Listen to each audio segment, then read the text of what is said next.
Enormemente Alejandro Werner, el tiempo de espera. Alejandro, un gusto, ¿cómo le va? ¿Qué tal? Mucho gusto. Un placer estar aquí contigo. Eh, la verdad que lo primero que me gustaría preguntarle es por qué cree usted, fue negociador, fue un hombre clave en otorgarle y conseguir las condiciones para que Argentina, durante el gobierno de Mauricio Macri, obtenga este préstamo extraordinario. ¿Por qué cree que se le otorgó a Mauricio Macri y a la Argentina ese préstamo extraordinario? Mira, el gobierno de Mauricio Macri llega al poder en Argentina con una situación bastante crítica. Argentina sin acceso a los mercados de capitales, Argentina sin crecer ya por varios años, Argentina con una situación inflacionaria importante. Hay que recordar que ni se medía bien la inflación. Había problemas importantes con las estadísticas y había una situación de estancamiento con inestabilidad.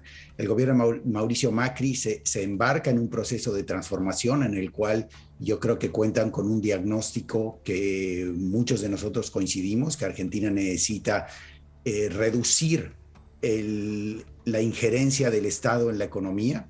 Argentina necesita más sector privado y menos Estado. Necesita un Estado poderoso para arreglar fallas de mercado, para potenciar la educación, para potenciar la infraestructura, pero no para fijar los precios de bienes y servicios que en todo el mundo los provee el sector privado sin problemas importantes en su abasto, en su generación de manera competitiva, con avances en productividad importantes que hacen que estas sociedades puedan satisfacer sus necesidades más básicas en un proceso de crecimiento, de creación de empleos. Yo creo que en ese sentido el diagnóstico que tenía el gobierno de Mauricio Macri era el correcto.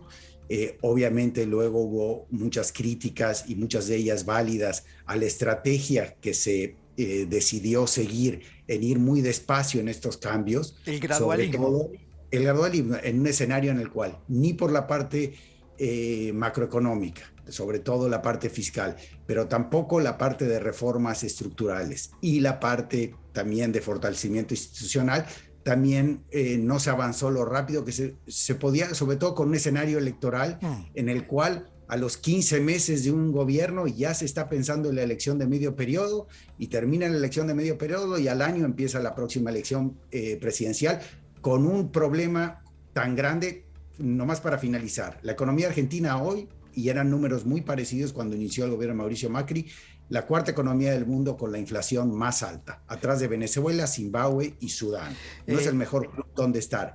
PIB per cápita menor al del año 2010. Estamos hablando 13 años con caída en el ingreso per cápita de las familias. Obviamente es una situación muy crítica y que obviamente necesitaba un programa contundente. El gobierno de Mauricio Macri entra con el gradualismo, los mercados se le echan para atrás a mitad del gobierno, pero claramente tenían la intención de mover la economía argentina para adelante y ese es el planteamiento que le hace al Fondo Monetario Internacional.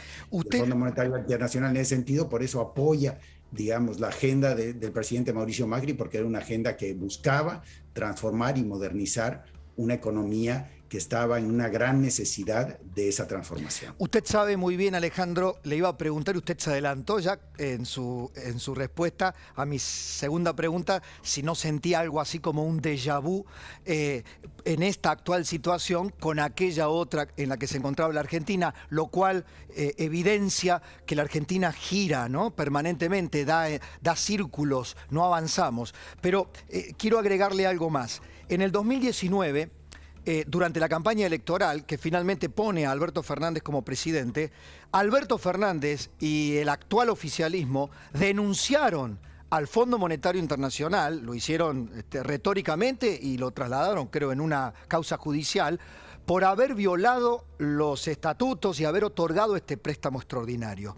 Quiero preguntarle si se da finalmente el acuerdo con el fondo por una renovación por 40.000 millones de dólares, no estaríamos frente al otorgamiento de un préstamo similar en las características extraordinarias como el que se le otorgó a Macri.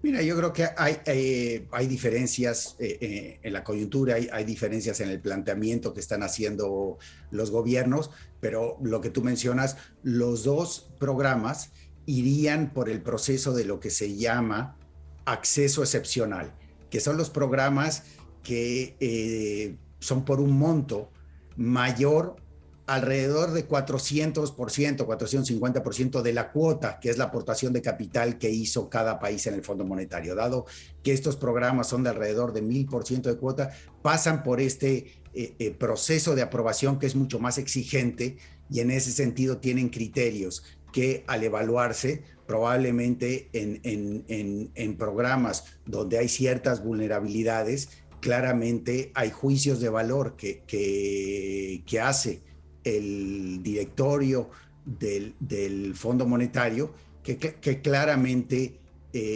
algunas personas pueden cuestionar, pero como tú sabes, tanto la aprobación de este programa como la aprobación del programa anterior, todos, digamos, los abogados del Fondo Monetario, los abogados de los países miembros que le dan la opinión a los funcionarios que se sientan en el directorio ejecutivo del Fondo Monetario, revisaron la legalidad de los acuerdos, por supuesto, y lo mismo va a ser en este caso. Por supuesto que la pregunta no iba estrictamente a lo jurídico, sino a la calificación política, ¿no? Es una paradoja para este oficialismo, para este gobierno, que después de haber denunciado las características supuestamente fraudulentas de un préstamo otorgado a otro gobierno, sean beneficiarios de una renovación casi de las mismas características, ¿no? Si aquello fue fuera de las normas en el criterio del actual oficialismo, este tiene características similares o tendría características similares. Mira, a mí como economista, como exfuncionario del fondo, lo que más me preocupa es la oportunidad que se ha perdido. También por retrasar este acuerdo tanto tiempo, las necesidades de Argentina de cerrar una negociación con los acreedores privados y los acreedores públicos era muy, muy grande. Apenas comenzó este gobierno, yo creo que se había presentado una ventana política que hubiese permitido a la Argentina renovar este programa de manera mucho más rápido, y también sustentado en un programa de políticas públicas que se mueva en la dirección de lo que necesita Argentina. El programa, según, digamos, la poca información que tenemos hoy, cuenta con medidas bastante débiles, que básicamente, como ya lo he dicho y tú lo resumiste en tus comentarios, probablemente permitan o disminuyan la probabilidad que se materialicen escenarios macroeconómicos peores a los que está viviendo Argentina hoy, pero muy difícilmente sientan las bases para que Argentina pueda pensar en que en unos años tengamos incrementos importantes en la inversión, en la generación de empleos, etcétera, y que se ponga la economía en una senda de crecimiento para la próxima década. Alejandro, ¿por cuánto tiempo nos salvaríamos de un default? Es decir, ¿cuánto oxígeno le daría este acuerdo, tal la información que se maneja estaría dándose?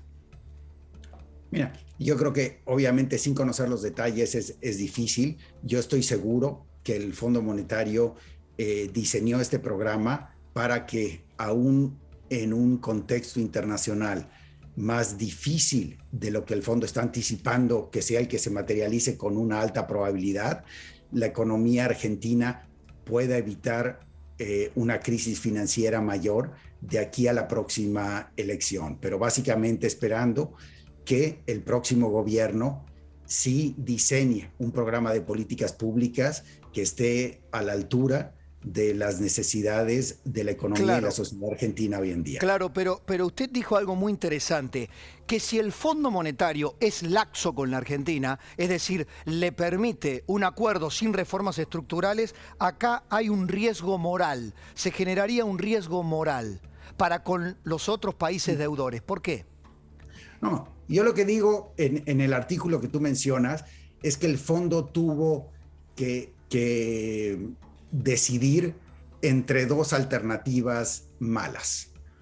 Una era directamente alejarse y que Argentina estuviese en default con el Fondo Monetario. Y eso iba a generar un deterioro muy importante en las condiciones económicas de la Argentina. Iba a tener un efecto social importante. Sin embargo, desde el punto de vista de seguir las reglas del fondo, el fondo podría haber dicho: yo seguía rajatabla mis reglas.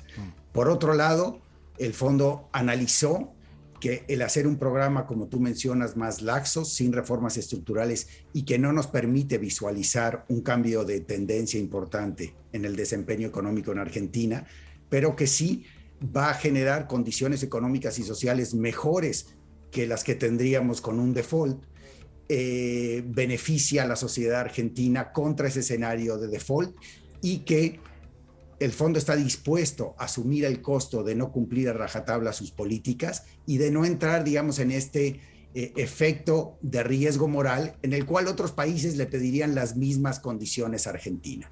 Yo creo que el fondo cree que va a poder mitigar ese efecto, cree que también gran parte de sus países miembros entienden las condiciones tan precarias y particulares de la Argentina y siendo un caso tan atípico, que realmente el riesgo moral puede ser un poco más bajo. Alejandro, pero claramente sí, es un costo para sus relaciones con el resto de los países miembros. tengo que hacer una breve pausa. Le pido 2 minutitos más, puede ser, porque le quiero dejar planteada una pregunta.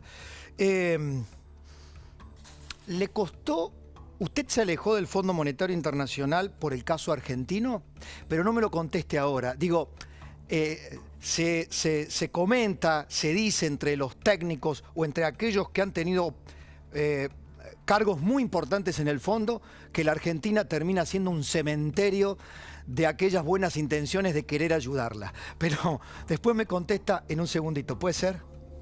Muchísimas gracias. Sí. Ya venimos con Alejandro Werner, el responsable de la negociación con el Fondo